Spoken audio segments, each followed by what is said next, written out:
ఓం శుక్లాంబరధరం విష్ణుం శశివర్ణం చతుర్భుజం ప్రసన్నవదనం ధ్యాయే సర్వవిఘ్నోపశాంతయే. సత్యనిష్ట గురువు శిష్యులను చూసి, నాయనలారా, మనం విపర్య వృత్తి గురించి చర్చించుకుంటూ ఉన్నాం. ఈ చర్చలో మీ అనుభవంలోకి వచ్చినటువంటి ఏదైనా తెలియచేస్తారా అని అడిగాడు. అందుకు నర్మద పైకి లేచి, గురువుగారు, మీరు చెబుతున్నది చాలా గొప్పగా ఉన్నది. జీవిత రహస్యంలో, జీవనంలో జరిగేటటువంటి పొరపాట్లు, లోటుపాట్లు ఎందుకు వస్తాయి అనేది ఇది ఒక చిత్తానికి ఉన్నటువంటి ఒక విపరీతమైనటువంటి భ్రాంతి. ఈ భ్రాంతిని అందరూ కూడా అనేక సందర్భాలలో ఈ భ్రాంతిలో పడిపోతూ ఉంటారు. నేను ఒక మారు ఒంటరిగా అలా వెళుతూ ఉన్నాను. కొద్ది దూరం ఆ దారిలో నిర్మానుష్యంగా ఉంది. కొద్ది దూరంలో ఒక వ్యక్తి అటువైపు వస్తూ ఉన్నాడు. నన్ను చూశాడు. చూసి, నేను అప్పుడు వివాహం కాలేదు, యవ్వనంలో ఉన్నాను. ఆ వ్యక్తి నన్ను ఏమైనా చేస్తాడో ఏమో అనుకొని నేను చాలా భయపడి మెల్లిగా కొంచెం వేగంగా నడవసాగాను. అయితే ఆ వ్యక్తి నన్ను అనుసరిస్తూ వస్తూ ఉన్నాడు. నాకు ఇంకా భయం వేసింది. గట్టిగా అరవాలని అనుకున్నాను, ఎవరైనా సహాయం వస్తారేమో అని. అప్పుడు ఆ వ్యక్తి నా దగ్గరకు వచ్చి, మా నిన్ను ఎక్కడో చూశాను అని అడిగాడు.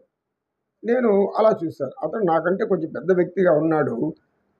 ఎవరు ఇతను అని ఆలోచించాను. అప్పుడు అతను చెప్పాడు, అమ్మ, నీవు శివయ్య కుమార్తె అయి ఉండాలి, అవునా అని అన్నాడు.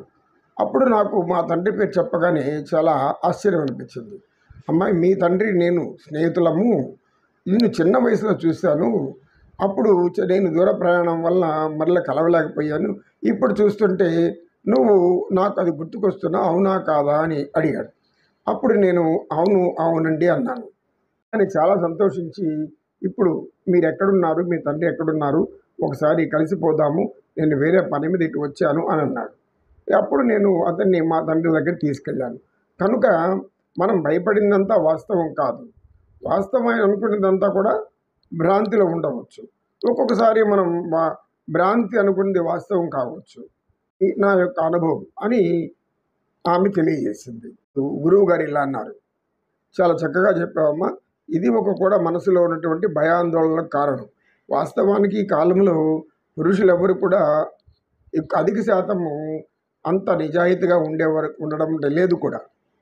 నువ్వు స్నేహితుడి కూతురు అని గుర్తుపట్టి నీతో మాట్లాడాలని వస్తున్నాడు, నీవేమో అంటే భయపడ్డావు. భయపడడానికి ముందుగా ఒకసారి ఆ వ్యక్తిని పరిశీలించాలి.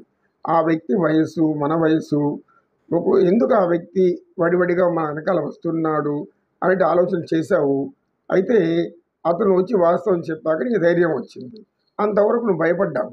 ఆ భయం అనేది అది నీ భ్రాంతి. ఆ భ్రాంతి వలననే నువ్వు భయపడ్డావు. ధైర్యంగా ఆగి ఏమిటి విషయం అని అడిగింటే, అప్పుడు అతను వేరే విధంగా ప్రవర్తించి ఉంటే నీవు అనుకున్నట్లుగా ఎవరి సహాయమైనా అడిగి ఉండవచ్చు. వాస్తవం తెలిసేది. అంటే అందరూ అలా ఉంటారా అని కాదు. స్త్రీలు మాత్రం జాగ్రత్తగా ఉండాలి అనేది మనం తెలుసుకోవాల్సినటువంటి విషయం. పురుషులందరూ మంచివారుగా ఉండరు, అలానే అందరూ చెడ్డవారుగా కాదు. కొందరు స్త్రీలను వ్యామోహ దృష్టితో చూస్తూ ఉంటారు. మరికొందరు తమ సోదరిను, తమ కూతురును, లేదా ఇంకెవరినో వారికి సంబంధించిన బంధువులుగా ఊహించుకుంటూ ఉంటారు.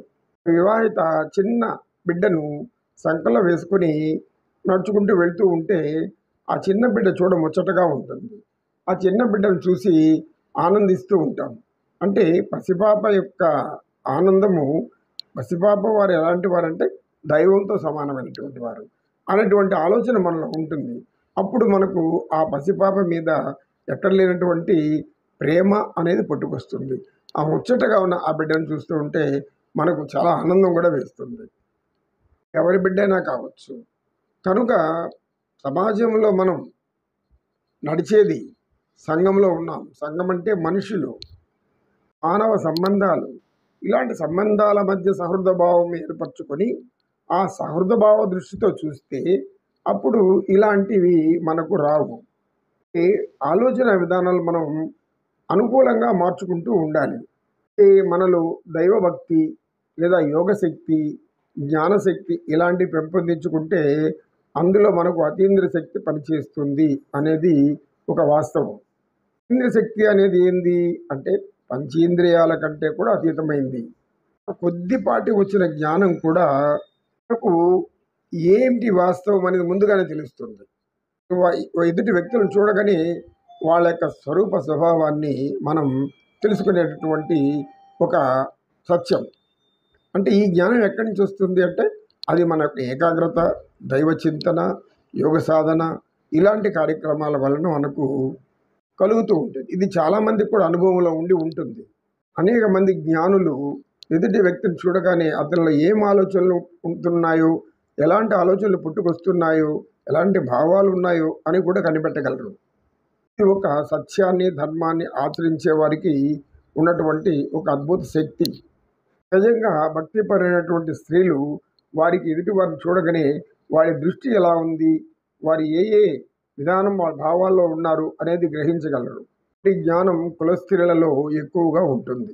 ఇంకా మన ఆలోచనలన్నీ భ్రాంతిలో పడకుండా వాస్తవాన్ని గమనించాలి, తెలుసుకోవాలి అంటే మనకు యోగ జ్ఞానం అవసరమని పతంజలి మహర్షి గారు ఇక్కడ తెలియజేస్తున్నారు.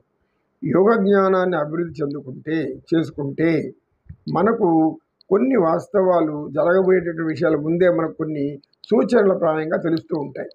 మనకు తెలియకుండానే వస్తుంది, ఎందుకో ఏమో అనుకుంటాం. కానీ అనుకున్నది అక్కడ జరిగినప్పుడు అరే ఇది అనుకున్నాను అప్పుడు ఇక్కడ జరిగింది అంటే ఏదో శక్తి మనలో ఉంది అనేటువంటి జ్ఞానం రాకపోవచ్చు. దాన్ని ఏమనుకుంటామంటే ఒక భ్రాంతి అనుకుంటాం. కానీ అది భ్రాంతి కాదు. ఉన్నటువంటి దైవభక్తి కావచ్చు, జ్ఞానశక్తి కావచ్చు, యోగశక్తి కావచ్చు, యోగ ఆచరణ కావచ్చు. కనుక మీరందరూ యోగ సాధకులు, తల్లులారా, నాయనలారా. మీరు ఈ యోగ సాధన ఏకాగ్రతతో సాధించినప్పుడు త్రికరణ శుద్ధిగా అంటే మనోవాక్కాయ కర్మల ద్వారా అన్నిని సక్రమ దారిలో ఆలోచిస్తూ అనుకూలమైన పద్ధతులతో ఏర్పరచుకుంటూ వెళ్తే ఇలాంటి జ్ఞానం మనం యోగ విద్యలో సాధించవచ్చు అని చెప్పాడు సత్యనిష్ఠ గురువు. ఓం తత్సత్.